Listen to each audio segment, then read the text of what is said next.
Hi guys, Matt Thomas here at Cedar Rock Studio Guitar Gallery in Indiana, and today I've got a very lovely guitar in my lap.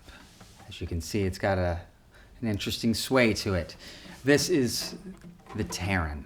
Now this is a brand new Taren over here. It's a 2022 and it is a DS8, which is the Tirga Mhor. Now, this is Rory's signature guitar, and it is a 16-inch lower bout modified beast. I don't want to call it an OM-like guitar because it's kind of OM, but it's elongated. The top bout is also a little longer than most OMs.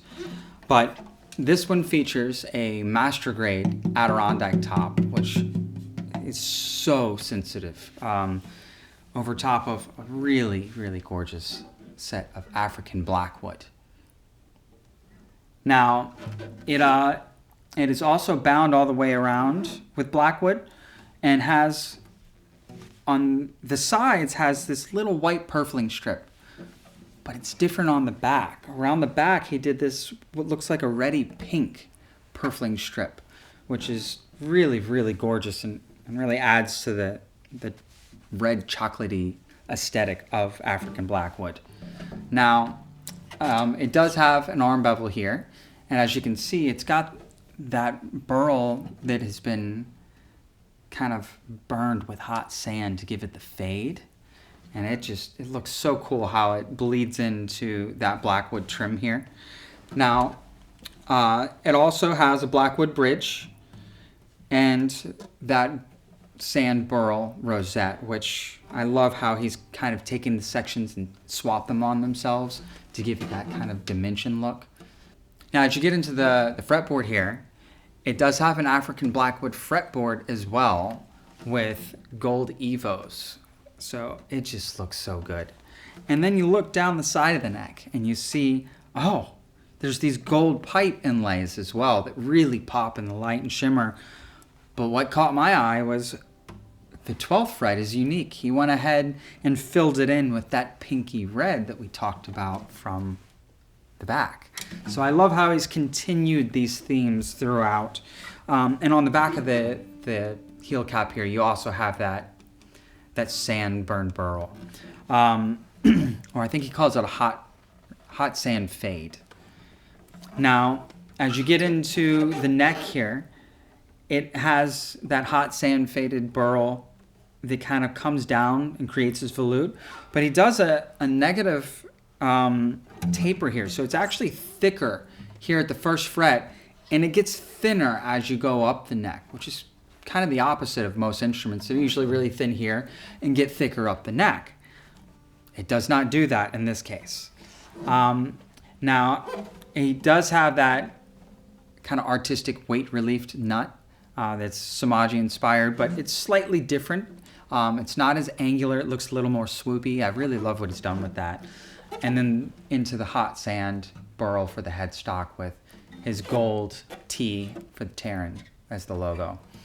Now, another special thing about the Tarens and what Rory has done, he's redesigned this whole neck block area, and it is a glueless neck joint. So if at any point in time, I don't think this is going to happen, but if it were to need a neck reset down the road, all it has to do is be unbolted, sand, and bolted right back on. I mean, that could happen within an hour or two. That is a whole different method of attachment there. Now, as you can see, it's got that swoop. It's fan fret, so it's actually 25.5 on the treble and 26 on the bass. So I've got this tuned down to C, and I mean, it doesn't move. It's awesome.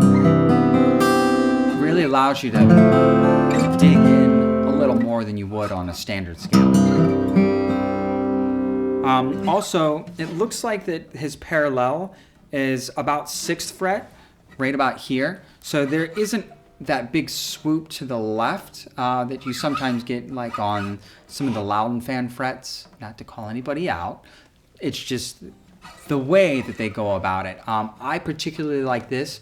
It seems that the majority of the angle is eaten here at the bridge, which does kick the bridge at that angle. But for me, that makes it to where I don't have to pull my shoulder back or move like that to get in front of the bridge. It's just comfy, exactly where my arm is. Even though this is a big guitar, it's a full 16-inch, your hand just sits perfectly right there at the saddle.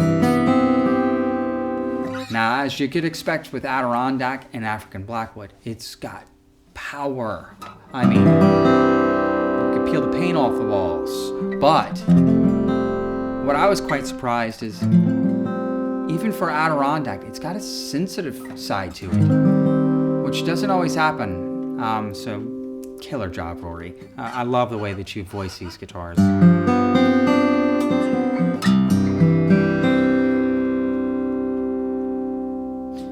Now, if you've got any further questions about this brand new Taren, message Alan at cedarrockstudio.com, and thanks for listening.